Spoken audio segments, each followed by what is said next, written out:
Clerk খুব সাবধানে সেই তরুণীকে প্রসূতি ক্লিনিক থেকে বের করে আনল। তাদের দুজনের মুখেই হাসি ছিল, তারা যেন সুখে আত্মহারা। নাইলা মুহূর্তেই তাকে চিনে ফেলল। বেনামি মেসেজে পাঠানো সেই ছবিগুলোতে এই মহিলাই ছিল।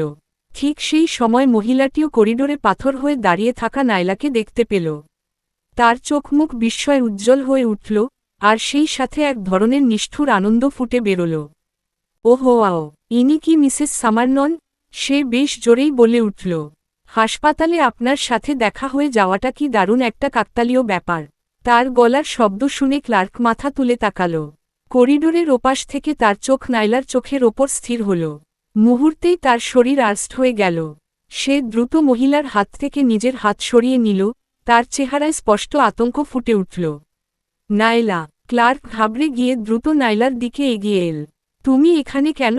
তোমার তো ঘরে বিশ্রাম নেওয়ার কথা। সে নাইলার পাশে এসে খুব দ্রুত কথা বলতে লাগল। আমি নিচে তোমার ওষুধ আনতে গিয়েছিলাম, তখনই হঠাৎ জর্ডিনের সাথে দেখা হয়ে গেল। ও আমার নতুন সেক্রেটারি, আর ও প্রেগন্যান্ট। আমার ভয় হচ্ছিল ও পাছে না পড়ে যায়, তাই আমি ওকে একটু সাহায্য করছিলাম। সে একনাগাড়ে অজুহাত দিয়ে যাচ্ছিল। এসি থাকা সত্ত্বেও তার কপালে ঘামের বিন্দু জমে উঠল। নাইলার দৃষ্টি জর্ডিনের কিছুটা ফোলা পেটের দিকে চলে গেল। সে অনুভব করল তার দম বন্ধ হয়ে আসছে।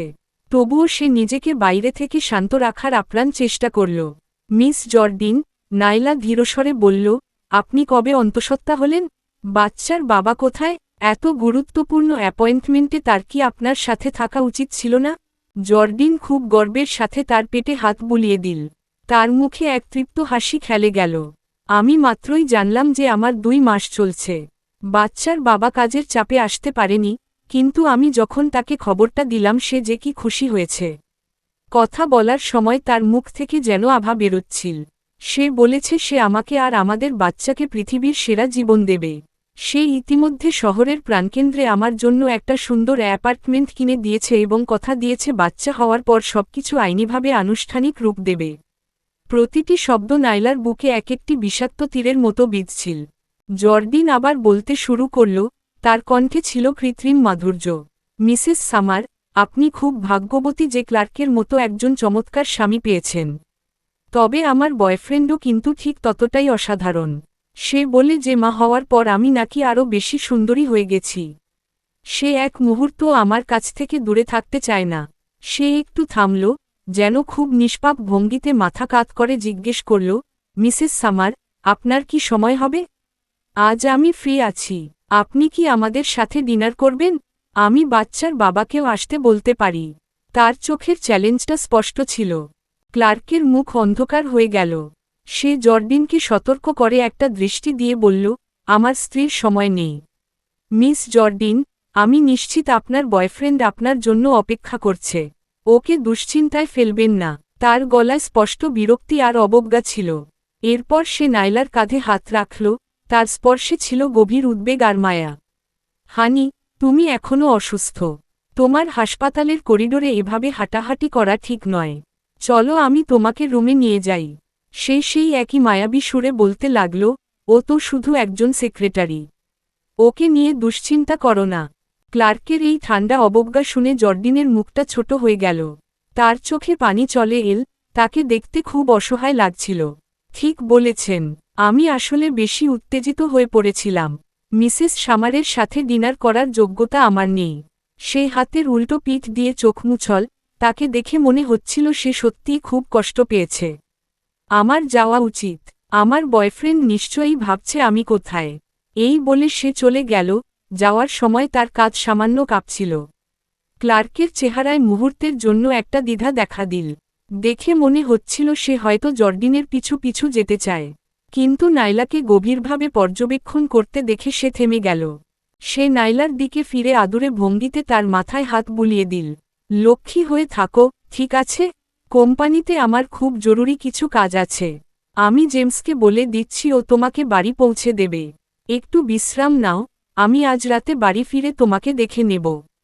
তার কণ্ঠস্বর ছিল উষ্ণ আর ভালোবাসায় ভরা, ঠিক সেই কণ্ঠ যা সে তাদের 3 বছরের দাম্পত্য জীবনে ব্যবহার করে এসেছে। নাইলা তার হাসপাতালের রুমে ফেরার সাথেই তার ফোনে একটি মেসেজ এল। এটি জর্ডিনের কাছ থেকে। প্রথম ছবিটা ছিল একটি প্রেগন্যান্সি টেস্টের, যাতে দুটি পরিষ্কার গোলাপি রেখা দেখা যাচ্ছিল। এরপর কয়েকটি মেসেজ এল যা দেখে নাইলার হাত কাঁপতে শুরু করল। নাইলা, আমি জানি আজ তুমি সব বুঝে গেছ। এই বাচ্চাটা ক্লার্কের। ভেবো না ও তোমাকে ততটাই ভালোবাসে যতটা তুমি বিশ্বাস করো। যদি ও তোমাকে সত্যিই ভালোবাসত, তবে ওর জীবনে আমার কি কাজ? তুমি জানো ও আমাকে নিয়ে কতটা পাগল?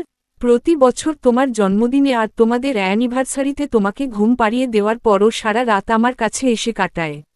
ও আমার সাথে কতটা আবেগপ্রবণ, কতটা বন্য, তা তুমি ভাবতেও পারবে না। ও আমার জন্য সবকিছু করতে পারে। আমরা ওর গাড়িতে, অফিসে, এমনকি তুমি যখন বাইরে থাকতে তখন তোমাদের বেডরুমেও সময় কাটিয়েছি। ও আমার সাথে এমন অনেক কিছুই করেছে যা আমি নিশ্চিত ও তোমার সাথে কখনো করেনি। ও কি কখনো তোমার সাথে সত্যিই বন্য হয়েছে, নাইলা? নাকি ওর সমস্ত আগুন ও শুধু আমার জন্যই জমিয়ে রাখে? এই নিষ্ঠুর মেসেজগুলো পড়ার পর নাইলা অনুভব করল তার বুকের ভেতর কিছু একটা ভেঙে চুরমার হয়ে গেছে। কাঁপা কাঁপা হাতে সে ফোনটা রেখে দিল। সে দীর্ঘ নিঃশ্বাস নিয়ে নিজের ভেতরে উপচে পড়া আবেগের ঝড়কে শান্ত করার চেষ্টা করল। সেদিন সন্ধ্যায় ক্লার্ক একটি সুন্দর সাদা বক্স নিয়ে ফিরে এল। ভেতরে ছিল শহরের সবচেয়ে দামি ফ্রেঞ্চ পেস্ট্রি শপের একটি স্ট্রবেরি মুস কেক। একসময় এটি নাইলার অসম্ভব প্রিয় ছিল। বেবি, আমি তোমার প্রিয় কেক এনেছি, ক্লার্ক খুব সাবধানে বলল। নাইলার প্রতিক্রিয়া বোঝার চেষ্টা করছিল সে। ডাক্তার বলেছে তোমার শরীর এখনও দুর্বল, শক্তি পাওয়ার জন্য তোমার মিষ্টি খাওয়া দরকার। সে বেশ আড়ম্বরের সাথে বক্সটা খুলল। আগে হলে এই কেক দেখলে নাইলা খুশিতে তালি বাজিয়ে উঠত। সে বলতো এটা দেখতে এত সুন্দর যে খেতে মায়া লাগে।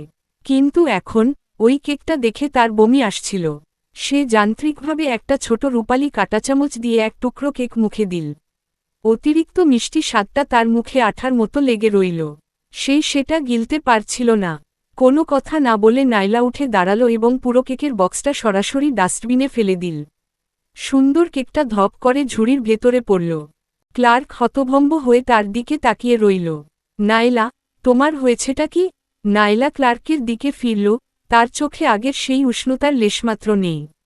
এটার স্বাদ আর আগের মতো নেই। তার কণ্ঠস্বর ছিল ভুতুড়ে রকমের শান্ত, কিন্তু তা ক্লার্কের সারা শরীরে এক হিমশীতল স্রোত বইয়ে দিল। ক্লার্ক দ্রুত তার পাশে এসে তাকে জড়িয়ে ধরল। বেবি, হয়তো এই বেকারি তাদের রেসিপি বদলে ফেলেছে, ও বলল। আমি কালই ওদের ফোন করে জানব। যত টাকাই লাগুক না কেন, আমি নিশ্চিত করব ওরা যেন একদম আগের মতো স্বাদ ফিরিয়ে আনে। নাইলার শরীর তার আলিঙ্গনের মাঝে শক্ত হয়ে রইল। সবকিছুই বদলে যায়, ক্লার্ক। একবার বদলে গেলে আর আগের জায়গায় ফেরা যায় না। নাইলার কথাগুলো শান্ত হলেও প্রতিটি শব্দ ক্লার্কের হৃদয় বরফের শালাকার মতো বিঁধছিল। ক্লার্ক বুঝতে পারল নাইলা শুধু কেক নিয়ে কথা বলছে না, সে তাদের সম্পর্কের কথা বলছে। ক্লার্কের বুকের ভেতর আতঙ্ক দানা বাঁধছিল। ঠিক সেই মুহূর্তেই তার ফোনটা বেজে উঠল। রিংটোনের শব্দে ঘরের নিস্তব্ধতা ভেঙে গেল। ক্লার্ক কলার আইডি দেখেই ফ্যাকাশে হয়ে গেল। নাইলা তার মুখের এই পরিবর্তন লক্ষ্য করল এবং তার হতাশা আরও গভীর হল। আমাকে এই কলটা ধরতে হবে, ক্লার্ক তোতলাতে লাগল। অফিসে একটা জরুরি কাজ পড়েছে। নাইলা তার দিক থেকে মুখ ফিরিয়ে নিল। যাও, কাজ তো গুরুত্বপূর্ণই। ক্লার্ক কয়েক সেকেন্ডের জন্য পাথর হয়ে দাঁড়িয়ে রইল, একদিকে ফোন ধরা, অন্যদিকে স্ত্রীর পাশে থাকা। শেষ পর্যন্ত সে তার সিদ্ধান্ত নিল এবং দরজার দিকে হাঁটা দিল। সে যখন হলওয়েতে বেরোল, পাতলা দেয়ালের ওপার থেকে নাইলা তার কণ্ঠ শুনতে পেল।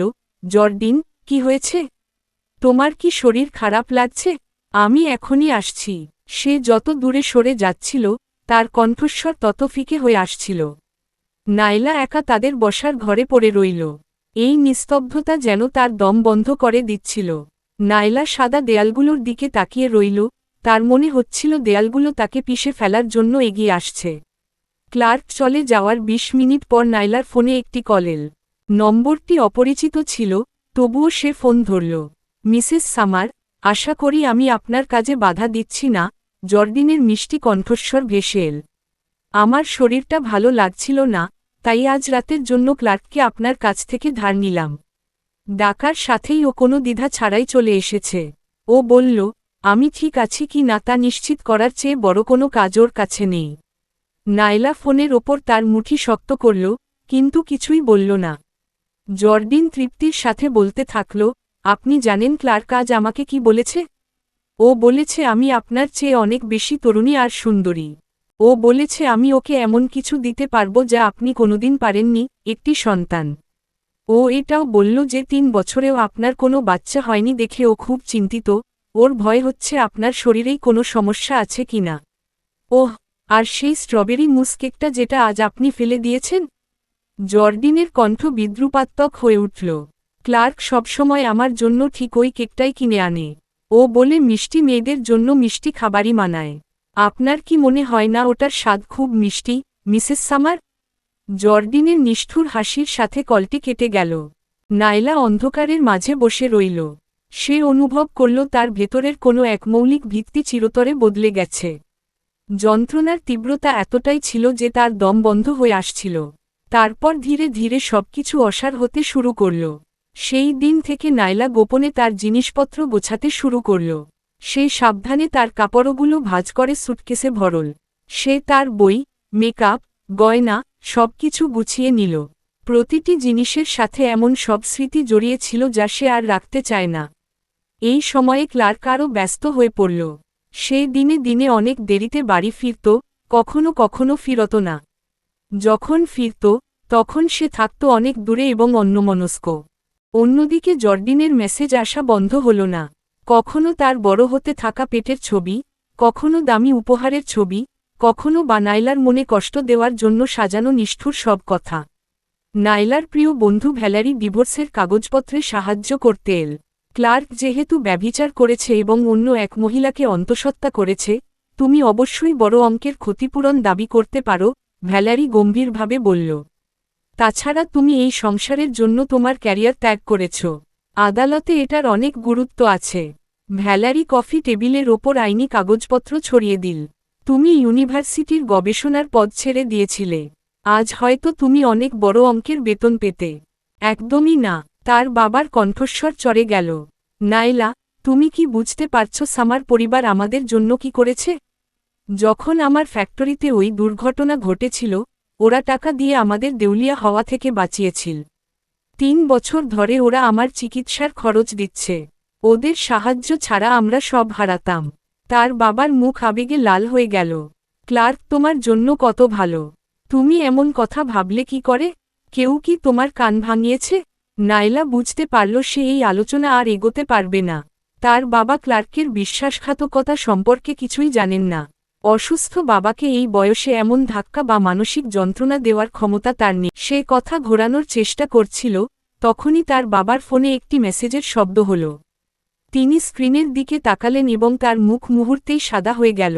মেসেজ ছিল জর্ডিনের কাছ থেকে। তাতে একটি ছবি ছিল যেখানে ক্লার্ক আর জর্ডিন একটি হোটেলের রুমে নিবিড়ভাবে একে অপরকে চুম্বন করছে। ছবির নিচে লেখা ছিল, আপনার জেনে রাখা ভালো মনে করলাম, আমি আপনার জামাই ক্লার্কের সন্তানের মা হতে চলেছি। হ্যারিসন হঠাৎ প্রচণ্ড কাশতে শুরু করলেন। তার শরীর খিঁচুনি দিয়ে উঠছিল এবং তিনি শ্বাস নেওয়ার জন্য ছটফট করছিলেন। তার মুখ নীলবর্ণ হয়ে উঠল এবং তিনি 2 হাত দিয়ে নিজের বুক খিমচে ধরছিলেন। কাপা কাপা আঙুল থেকে ফোনটা ফসকে মেঝেতে পড়ে গেল। নাইলা মেঝেতে পড়ে থাকা ফোনে সেই মেসেজটি দেখতে পেল এবং মুহূর্তেই বুঝে গেল কিসের কারণে তার বাবার এই অবস্থা হয়েছে। রাগে তার রক্ত টকবক করে ফুটছিল, কিন্তু এখন জর্ডিনকে উচিত শিক্ষা দেওয়ার চেয়ে তার বাবার জীবন বাঁচানোই ছিল প্রধান অগ্রাধিকার। সে পাগলের মতো নার্স ডাকার বোতাম চাপতে লাগল। বাঁচান, আমার একজন ডাক্তার দরকার, এখনই। সে করিডোরে চিৎকার করে উঠল। একদল চিকিৎসক দ্রুত রুমে ছুটে এলেন। তারা হ্যারিসনের ভাইটাল সাইনগুলো পরীক্ষা করতে শুরু করলেন। নাইলা ঘরের এক কোণে অসহায়ভাবে দাঁড়িয়ে দেখছিল কিভাবে তার বাবার অবস্থা চোখের সামনে খারাপের দিকে যাচ্ছে। পরীক্ষা শেষে প্রধান চিকিৎসক গম্ভীর মুখে বেরিয়ে এলেন। তিনি মাস্ক খুলে ক্লান্তভাবে মাথা নাড়লেন। মিস্টার জেস্টনের অবস্থা হঠাৎ খুব খারাপ হয়ে গেছে, তিনি নিচু স্বরে বললেন। তার কিডনি ফেইলিউর দ্রুত অবনতির দিকে যাচ্ছে। নিবিড় পর্যবেক্ষণ এবং চিকিৎসার জন্য তাকে এখনই আইসিইউ স্থানান্তর করা দরকার। নাইলার পা যেন অবশ হয়ে এল। অবস্থা কতটা গুরুতর? খুবই সংকটজনক, ডাক্তার সরাসরি উত্তর দিলেন। কিন্তু আমি দুঃখিত যে আমাদের একটা সমস্যা আছে। আমাদের আইসিইউ এখন পুরোপুরি ভর্তি। প্রতিটি বেড পূর্ণ এবং একটি দীর্ঘ অপেক্ষমান তালিকা আছে। শহরের সব হাসপাতালেই এখন একই ধরনের সংকট চলছে। অপেক্ষা। নাইলা যা শুনছিল তা যেন বিশ্বাসই করতে পারছিল না। ডাক্তার, আমার বাবার হাতে সময় নেই। ওনার দিকে তাকিয়ে দেখুন। তার বাবা তখনও স্বাভাবিকভাবে শ্বাস নিতে পারছিলেন না। তার চামড়ার পাংশুটে রং দেখে নাইলা আঁতকে উঠছিল। আমি আপনার উদ্বেগ বুঝতে পারছি মিসেস সামার, কিন্তু আমরা আমাদের সর্বোচ্চ চেষ্টা করছি, ডাক্তার অসহায়ভাবে বললেন। এখন আমরা কেবল ওষুধের মাধ্যমে ওনার অবস্থা স্থিতিশীল রাখার চেষ্টা করতে পারি আর আশা করতে পারি যেন দ্রুত কোনো বেড খালি হয়। হতাশা আর ভয় নাইলার বুকে দলা পাকিয়ে আসছিল। সেই সাথে সাথেই ক্লার্কের কথা ভাবল।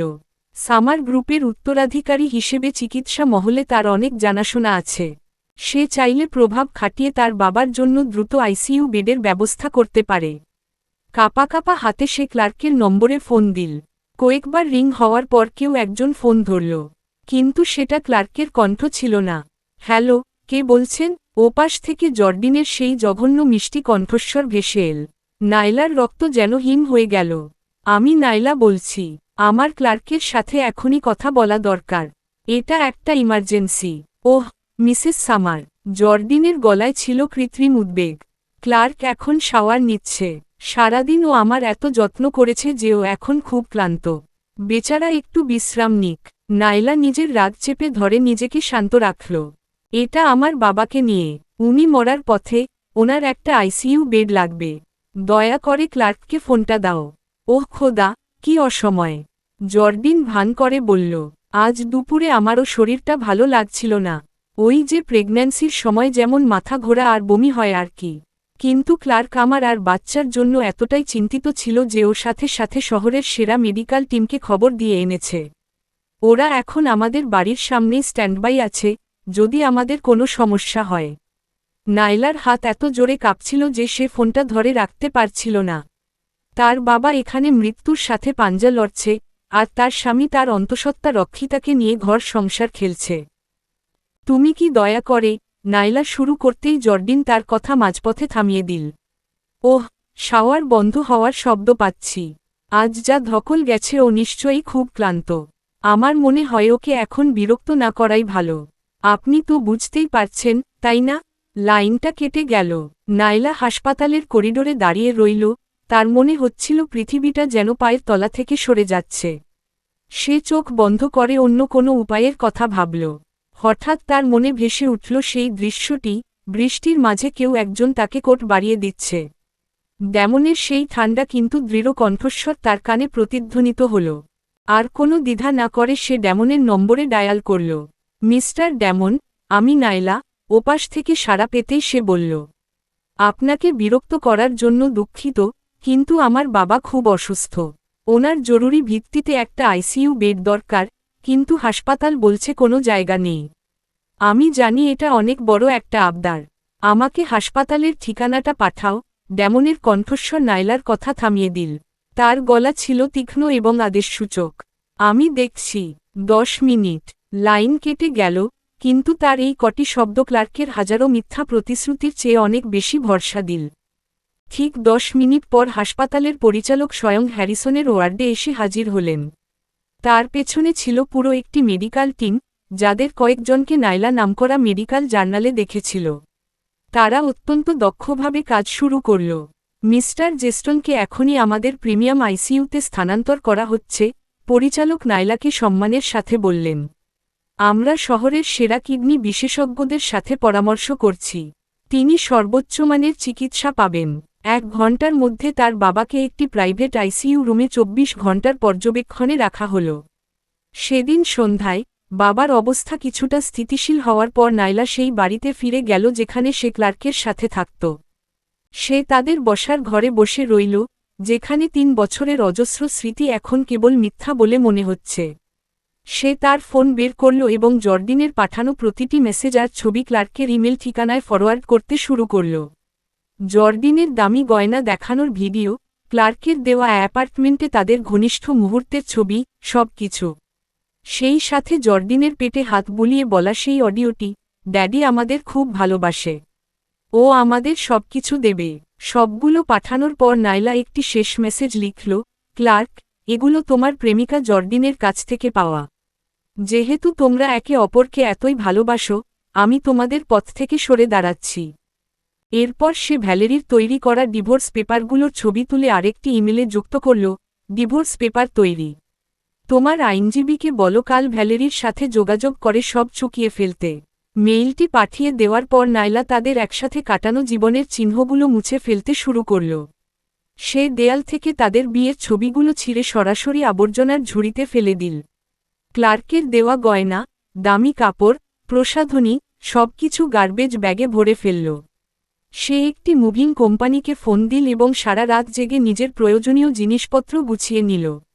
ভোর হওয়ার আগেই বাড়িটি একদম আগের মতো ফাঁকা আর ঠান্ডা হয়ে গেল, যেমনটা নাইলা আসার আগে ছিল।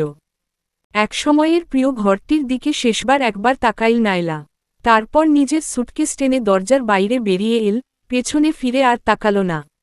চলবে। হ্যালো বন্ধুরা, গল্পটা কেমন হয়েছে যারা শুনেছ তারা অবশ্যই জানাবে। তাহলে দ্বিতীয় পর্বটা দিতে দেরি করব না। আর হ্যাঁ, প্লিজ লাইক, কমেন্ট ও শেয়ার করে দিও। আর গল্পটা কেমন হয়েছে অবশ্যই জানাতে ভুলবে না। আজকের মতো এখানেই বিদায় করতে পারবে জন্য অপেক্ষা করবেন। আল্লাহ হাফেজ।